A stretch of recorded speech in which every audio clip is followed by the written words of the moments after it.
सबसे चर्चित और महान स्मारकों में एक ताजमहल के कुछ बंद कमरों में राज छुपे हुए हैं। ये वो सवाल है जो इस वक्त पूरे देश के सामने है।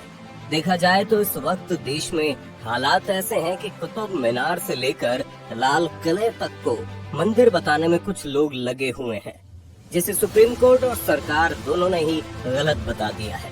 उत्तर प्रदेश के इलाहाबाद हाई कोर्ट के जजों को तो ऐसा नहीं लगता। गुरुवार को हाई कोर्ट ने भारत की सत्ताधारी भारतीय जनता पार्टी के एक सदस्य की तरफ से दायर याचिका को खारिज कर दिया। इस याचिका में ताजमहल के 20 से अधिक स्थायी रूप से बंद कमरों को खुलवाने की मांग की गई थी, ताकि स्मारक का सच सामने आ सके। लेकिन वो सच है क्या? क्या सच में इसके दरवाजे कभी नहीं खुले? दरवाजे खुले हैं और उनके अंदर क्या है, आज हम आपको बताएंगे। चलिए देखते हैं।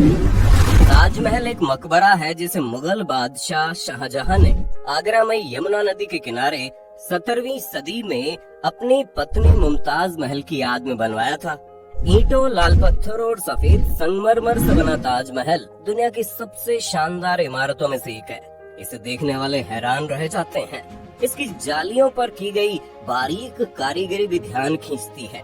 ये दुनिया के सबसे चर्चित पर्यटन स्थलों में से एक है। लेकिन ताजमहल के इस इतिहास से रजनीश बहुत सहमत नहीं है। उन्होंने अदालत से कहा, हम सबको ये जानना चाहिए कि इन कमरों के पीछे क्या है। जिन बंद कमरों को खुलवाने की मांग रजनीश कर रहे हैं, उनमें से कई मकबरे के भूमिगत चैम्बर में बने हैं। ताजमहल के बारे में अगर सबसे भरोसेमंद सोर्स को माना जाए तो वहाँ कुछ भी नहीं है। क्या है इन कमरों में?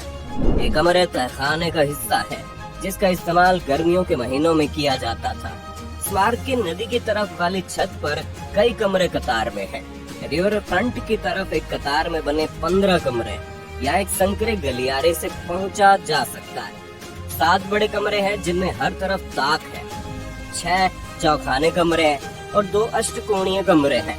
बड़े कमरे सुंदर मेहराबों से नदी की तरफ खुलते हैं। कुछ कमरों में सफेदी के नीचे रंगीन नक्काशी के अंश हैं और बीच में एक तमगा है, जिनके इनके इर्द गिर्द जालीदार पैटर्न है। इतिहासकारों के मुताबिक ये एक सुंदर हवादार जगह रही होगी, जो मकबरे की यात्रा के दौरान शहंशाह उनकी औरतों और साथ आए दल को ठंडी जगह मुहैया कराती होंगी। हालांकि अब यहाँ नेचुरल लाइट नहीं पहुँचती है। ऐसे भूमिगत तहखाने मुगल स्थापत्य कला का हिस्सा रहे हैं। पाकिस्तान के लाहौर शहर में एक मुगल किले में नदी की तरफ खुलने वाला इस तरह के कमरों की कई सीरीज है। शाहजहां आमतौर पर यमुना नदी से नाव के रास्ते ताजमहल पहुंचते थे, घाट पर बनी सीढ़ियों पर उतरते थे और मकबरे में दाखिल होते थे। खुले हैं दरवाजे। 1978 में आई बाढ़ से पहले तक ये कमरे पर्यटकों के लिए खुले थे, लेकिन बाढ़ का पानी मकबरे में घुस गया था। तहखाने में बने कुछ कमरों में रेत घुस गई थी और दरारें नजर आने लगी थी। इसके बाद प्रशासन ने आम लोगों के लिए इन कमरों को बंद कर दिया और आज भी समय समय पर रख रखाव के लिए इन कमरों को खोला जाता रहा है। हालांकि ताजमहल को लेकर कई मिथक और दंत कथाएं भी हैं। इनमें शाहजहां की ताजमहल की यमुना नदी के दूसरे किनारे पर काला ताज बनाने की योजना भी शामिल है। कहा यह भी जाता है कि वास्तव में ताजमहल को एक यूरोपीय वास्तुकार ने बनाया था। कुछ पश्चिमी स्कॉलर ये भी मानते हैं कि स्मारक किसी महिला के लिए नहीं बनाया गया होगा, क्योंकि भारतीय मुस्लिम समाज में महिलाओं का दर्जा कमतर था। हालांकि इस तर्क में भारत में अन्य महिलाओं के लिए बनाए गए स्मारकों को नजरअंदाज कर दिया जाता है। ताजमहल देखने आए पर्यटकों को उत्साही गाइड ये कहानी जरूर सुनाते हैं कि किस तरह शाहजहां ने ताजमहल के बन जाने के बाद आर्किटेक्ट को मरवा दिया और कारीगरों के हाथ कटवा दिए।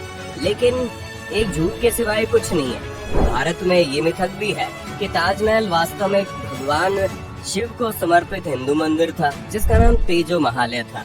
लेकिन एएसआई ने कोर्ट ऑर्डर के बाद इन कमरों के फोटो जारी किए थे, जिनसे साफ हो गया कि इनके अंदर ऐसा कुछ भी नहीं है।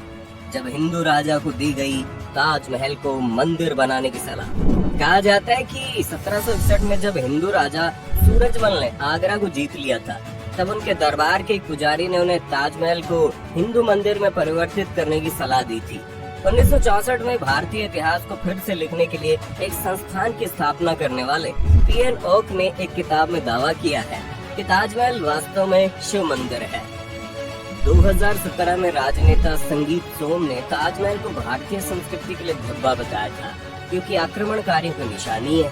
लेकिन बहुत से इतिहासकार ये कहते हैं कि ऐसा लगता है ताजमहल को लेकर सीरियस स्टडी कम हुई है और फिक्शन ज्यादा है। मुमताज के 4 वादे।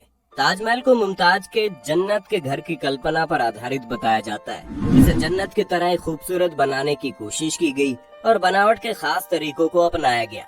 कहा जाता है मुमताज जब जिंदा थी तो उन्होंने शाहजहां से 4 वादे लिए थे, जिसमें पहला वादा था शाहजहां उनके लिए ताजमहल बनवाएंगे, दूसरा वादा था वो दोबारा शादी करेंगे, तीसरा वादा था बच्चों को लेकर नरमी बरतेंगे और चौथा वादा था हर बरसी पर उनके मकबरे पर आएंगे।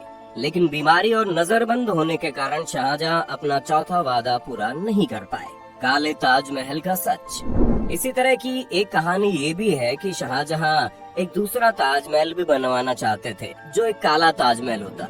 उत्तर प्रदेश सरकार की ताजमहल पर बनी वेबसाइट पर दी गई एक कहानी के मुताबिक शाहजहां काले संगमरमर से एक और ताजमहल बनाने की इच्छा रखते थे।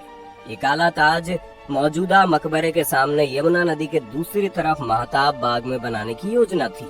शाहजहां इसमें अपना मकबरा बनाना चाहते थे, लेकिन शाहजहां का ये सपना पूरा नहीं हो पाया, क्योंकि अपने बेटे औरंगजेब के साथ उनका टकराव शुरू हो गया और औरंगजेब ने शाहजहां को घर में नजरबंद कर दिया। इस कहानी का जिक्र यूरोपीय लेखक जैन बैप्टाइज टेवरनियर ने किया था, जो 1665 में आगरा गए थे। ताजमहल को बनाने की शुरुआत 1631 में हुई थी और ये 1653 में पूरा बनकर तैयार हुआ। इसे बनाने के लिए उत्तर भारत के करीब 20,000 मजदूरों को बुलाया गया था और ताजमहल को इंडो इस्लामिक वास्तुकला का मेल बताया जाता है। आपको क्या लगता है, ताजमहल की असली सच्चाई क्या है? हमें कमेंट करके बताइए ना। अगर वीडियो पसंद आई तो इसे लाइक और शेयर करना। अगर आप चैनल पर नए हैं या चैनल को आपने सब्सक्राइब नहीं किया तो सब्सक्राइब तो कर ही लो। धन्यवाद।